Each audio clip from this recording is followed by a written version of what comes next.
author of Essential Infrastructure as Code, and I'm really excited to be here today to talk a little bit about dependency injection for infrastructure as code. I think infrastructure as code is a really interesting set of practices, especially if you're an infrastructure engineer or an application developer looking to work on either cloud infrastructure or your data center infrastructure in particular.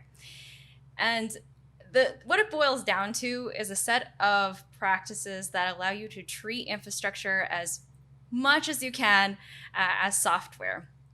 And I think that there's a lot of debate about whether or not infrastructure as code is truly infrastructure configuration or really infrastructure as a programming language. So what I'm here to show today is a way to apply a software development and practice like dependency injection to infrastructure as code, even if your infrastructure as code isn't necessarily exactly code, right? It might not be a programming language.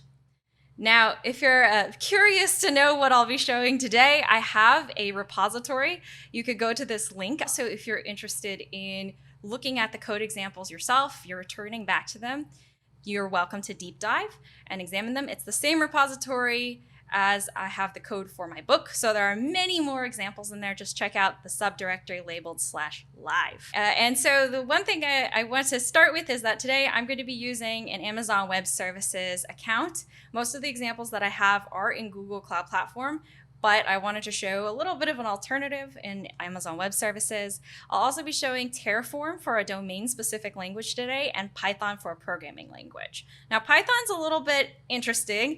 I deviated a bit in that I ended up choosing an imperative layer that goes around Terraform, and that's the Cloud Development Kit for Terraform. So what you'll see is actually two flavors, but effectively, you'll be able to apply the practices about dependency injection from a programming language perspective and apply it to a domain-specific language perspective. Let's begin with this premise. Imagine that your network team uses Terraform, an infrastructure as code tool. It's not uncommon for system administrators or network engineers to choose a domain-specific language and instead of a programming language.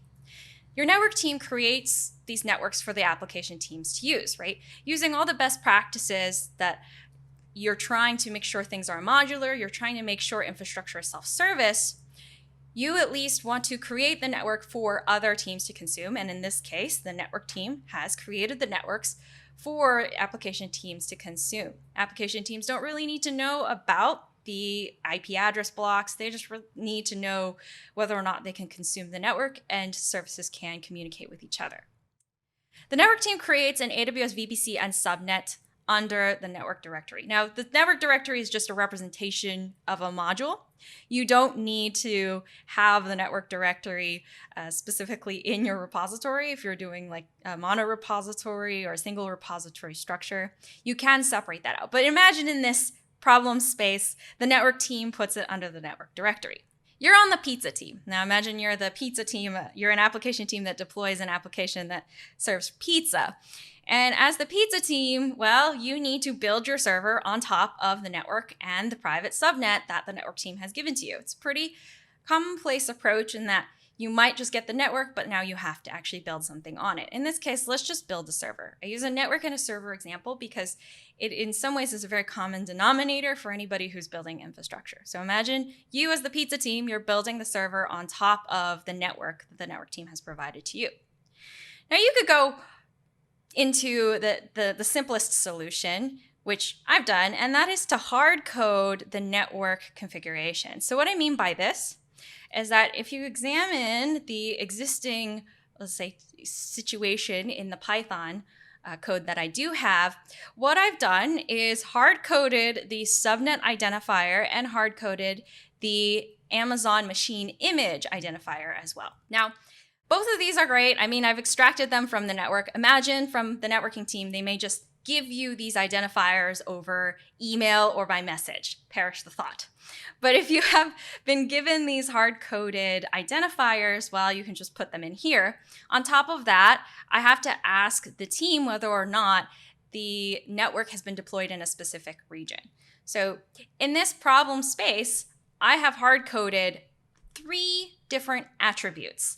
into my high-level resource. The high-level resource is the server. The server depends on the low-level resource, the network. So in my high-level resource, I'm now referencing the low-level resource by hard-coded identifiers. And that's great, except for when you change the region. What happens if the network team tells you, hey, we redeployed a new network. Here's a new network that you have to use. Well, you have to change that identifier. What happens if the network team changes the region for the network from US East 2 to US East 1? Well, you have to change the region. What happens if you need to update your server from Ubuntu 18.04 to Ubuntu 20? You have to change the machine image. So all of these attributes are really very, very difficult to keep up with, especially if you have very dynamic changes to your infrastructure. When you have two teams managing two separate pieces, how do you make sure that you can keep up? How do you scale this? And well, the answer is dependency injection. So the first thing I'm going to show is how you solve this problem of the hard-coded dependency parameters on the network. So the very first thing that I'm going to show is a concept called inversion of control. Inversion of control is something I borrowed from the software development space, but I think it's a very valid principle for when you try to do this in infrastructure. So the first thing is that imagine that you're the pizza team and you need to deploy on this network. Well, as the pizza team, you would use a principle called inversion of control to reference the network identifiers. Instead of the network team sending you the identifiers for the network in a message or in Slack or configuration manager, whatever you choose, what you're doing instead is retrieving the information from somewhere else. So you, as the pizza team, call the network. The inversion of control, I think the metaphor that some software development principles describe is sort of like the Hollywood effect, where I call you, you don't call me. So in this case, the pizza team is going to call the network in order to retrieve the network identifiers and avoid this hard-coded approach. So the first thing that we'll do is go back to code, and we'll start implementing inversion of control. So the way that I'm going to invert control in this particular configuration is by using the network state. So there are a couple ways that you can invert control, but basically I need a place to retrieve information from. So the first thing I'm going to do is I'm going to tell my code base to go and retrieve this from network state. Now, what do I mean by network state? A number of infrastructure as code configurations and tools offer a state capability. In this case, Terraform offers a JSON file with a bunch of state in it. So that's where you see network directory into TF state here. And in this situation, right, nothing's in it. I didn't create anything. But the idea is that if you do have that, you're able to retrieve the information from network state. So the first thing I'm going to do is go to the network and create the apply auto approve. Okay. Oh, here we go. Live demo. All right. So while this is actually being created, I'm going to add more information about what needs to go into this inversion of control for code. So the first thing is that I've retrieved the network state from /terraform.tf_state. As I mentioned before, this is actually the JSON information for Terraform state. Now, if you're using something like CloudFormation, you may have to store this into some kind of configuration manager and then retrieve it that way. But in the case of Terraform or some other tools, what you might be able to do instead is just import this as a JSON configuration. So I've got this JSON configuration that I'll import. And in the JSON configuration, really what I'm pulling is the state outputs. The reason why is that in my network team module, I've exposed the network identifier of the region as outputs for other people to consume.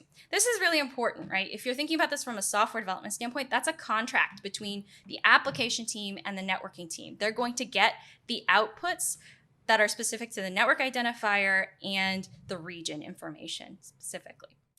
So in this case, what I'll do is I will tell it to retrieve the region. As I mentioned before, the region is something that my network team is going to create and then output for me. And unfortunately, I have to parse a bunch of JSON. So the problem with this approach in inversion of control is that me, the client calling the server, or in this case, me, the high-level resource calling the low-level resource, I have to parse this information. So in case you're wondering what this parsing is, this is the JSON structure for the schema regarding state. And effectively, I'm treating this as a configuration store. So what I'm able to do instead is take this region, apply it in here, and retrieve it dynamically. So I'm no longer subject to the hard-coded subnet and region. Instead, if the network team changes the region, the next time I run my configuration, it automatically picks up the changes. So this inversion of control indicates that I'm able to call back to a specific configuration and then retrieve that information.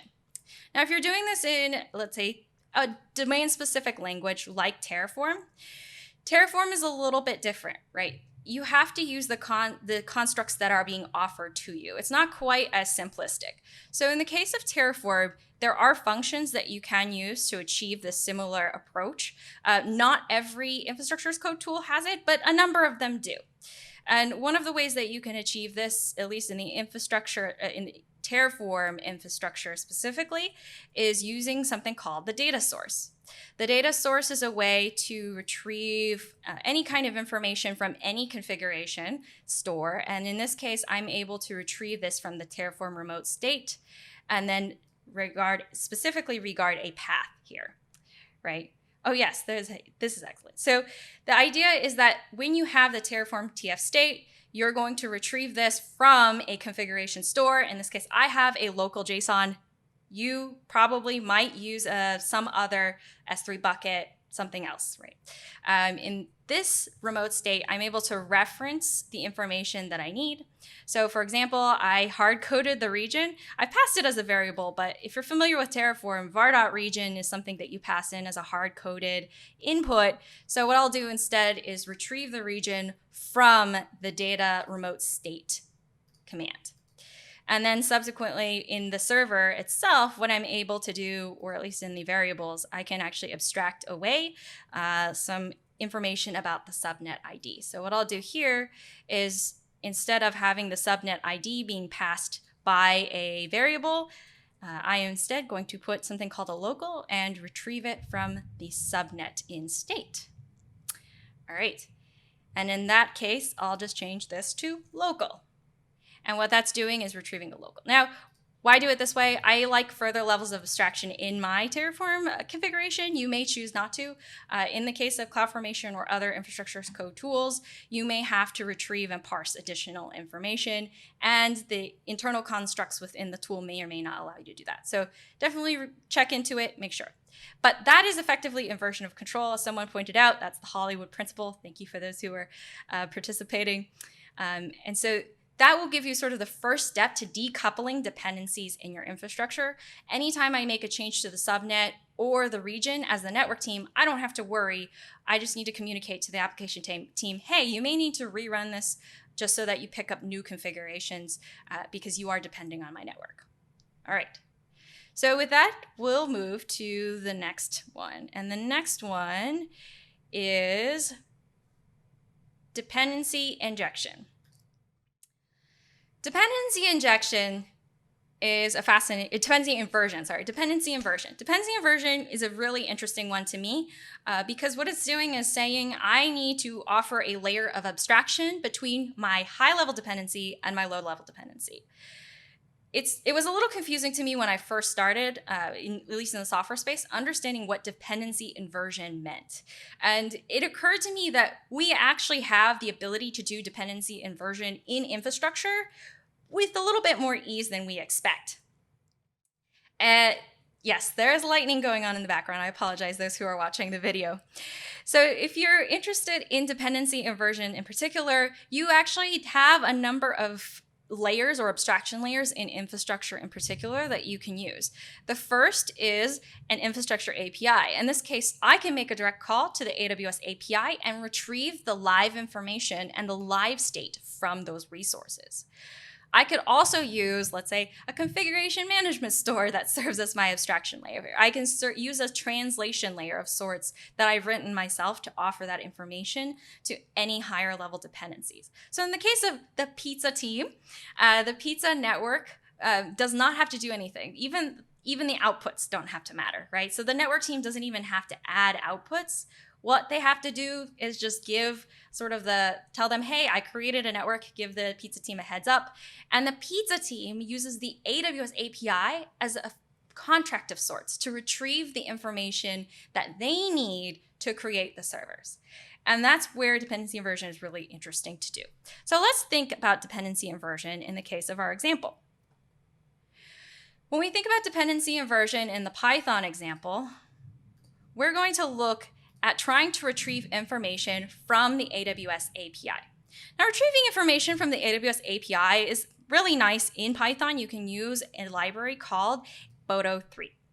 Boto3 is making the API call to the AWS API for you, so you don't actually have to do much other than instantiate the client and then make sure that you're retrieving the right information. So what I'll do instead is that because I've got all of this information here, I'm going to create a client that's going to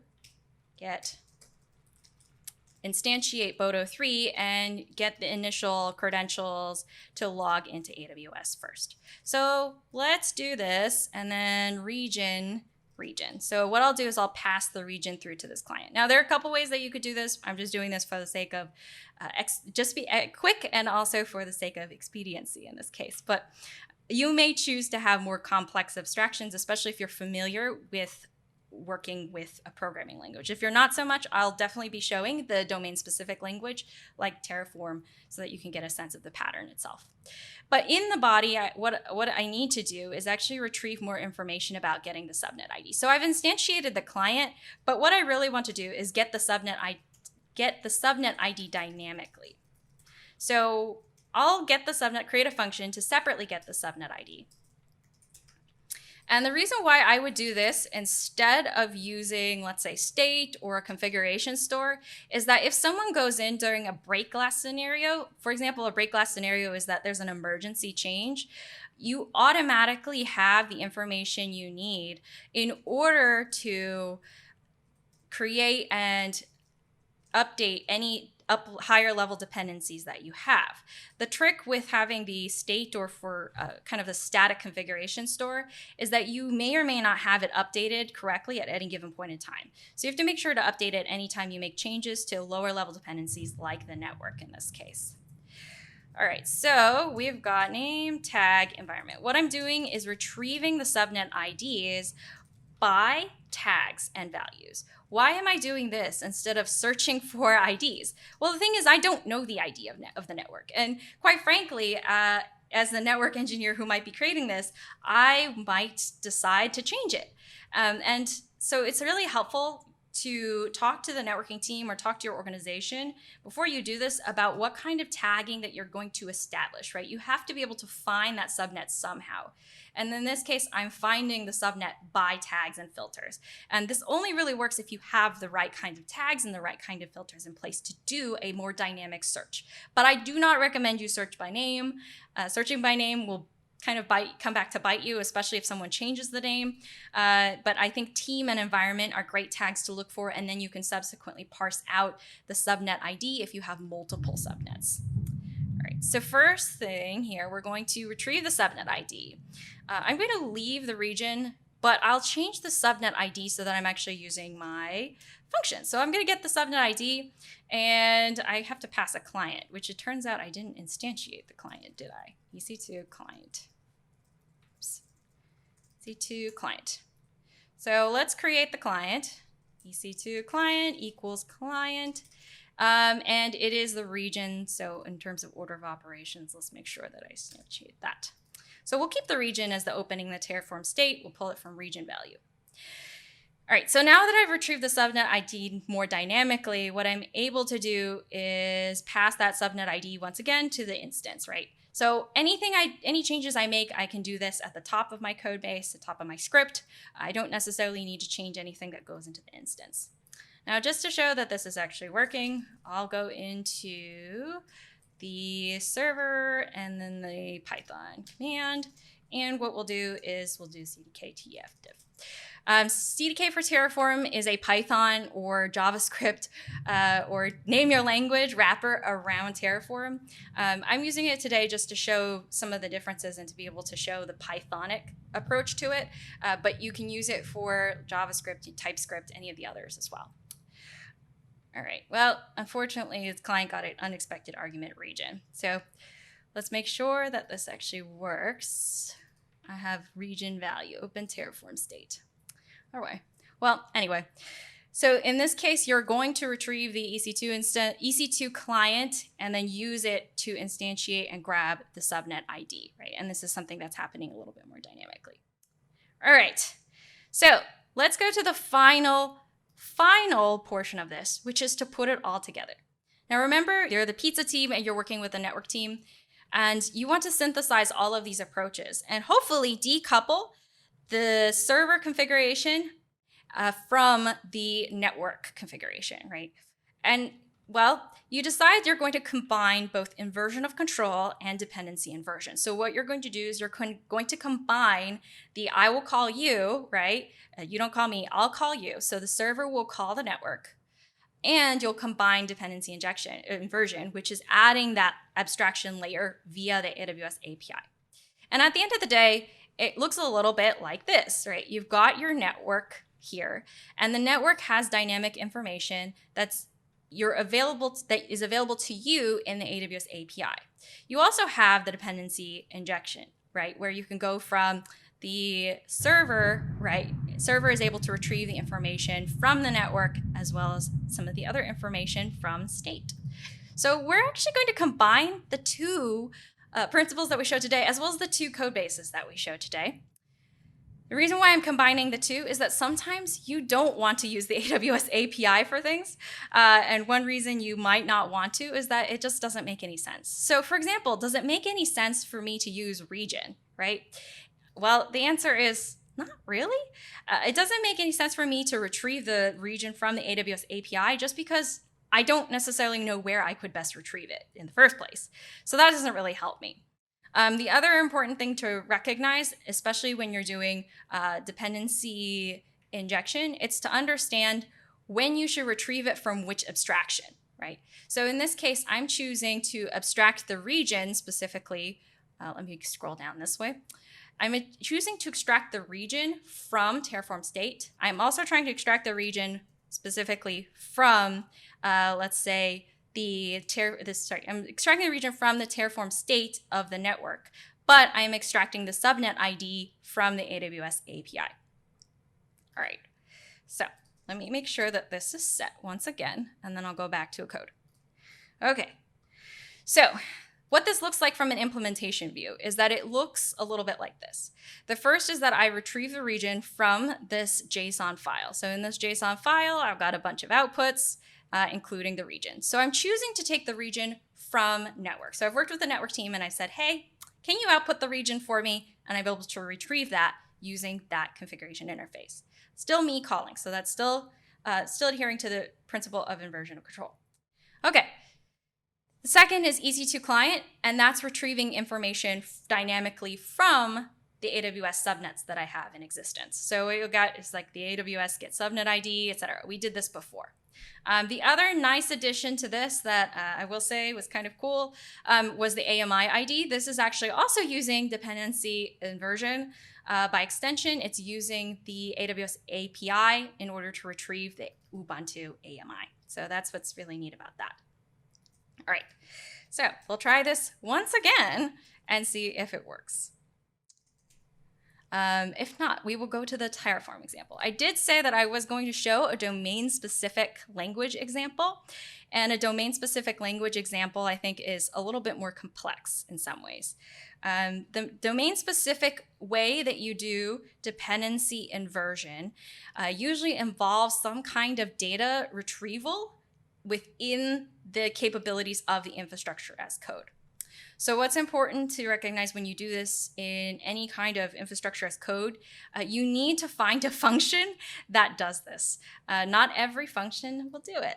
And it's a little unfortunate, but when you examine this as a whole, what you're doing is offering the infrastructure as code tool a way to retrieve information from the infrastructure API directly. So in this case, in Terraform, I'm using something called the data source. I'm able to retrieve the AMI ID for Ubuntu and pass that in. I'm also able to retrieve, again, using the very same approach, right? Which is also really interesting to notice. I'll even split this so that you can take a look. But it's effectively the same approach in some ways. I'm still using the tags, right? I'm still using the tags. I'm not looking for a specific ID. I'm not looking for a specific name. I'm using the tag team and tag environment in order to retrieve subnet identifier. And finally, you've got the AWS instance. This is the resource in Terraform. You can create the resource, and I'm retrieving the information from this data source as well as the ID. So what this effectively allows me to do in both situations is decouple myself from any changes that's happening to the network configuration. So if there is a change that's happening to the subnet, like for example, someone decides that they're going to change the network, we can even try this, be a little dangerous and try this now. But if, let's say, I did want to change the network as part of my configuration, what I can try is we'll go back into the network itself. What I will be able to do is identify that there is a change in the network and I need to make that change to my servers, right? So you don't always want to do this. Quite frankly, if you're making a disruptive change like this and you potentially could affect, multiple servers, this isn't exactly the most practical situation. But in some situations, you do have these dependencies where one might change and the other may not. So here you've noticed I got a US East 1 subnet, I've got a US East VPC ID. So let me go into the server and the Python and let's see if it throws an error, right? Because if I kept it hard-coded, it would likely tell me that it doesn't exist, that someone deleted the server already and it's in a different region. So with this in mind, what you're able to do is account for any changes in any low-level resources, as well as decouple some of your modules apart from each other. It doesn't matter if you're using a programming language or any domain-specific language, you're able to sort of accommodate for both. So successfully still could complete. So we had a question, and the question is, are there any use cases that make more sense with the CDK for Terraform versus HashiCorp configuration languages or Terraform? So it does sometimes make more sense to have things in a programming language over a domain-specific language.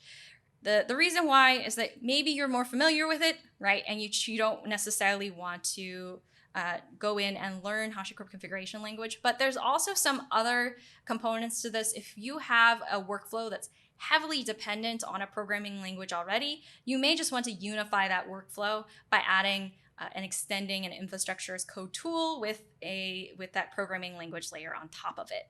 But either way you go, you're still able to achieve some of the same approaches when you're trying to do some dependency injection to decouple your infrastructure dependencies specifically.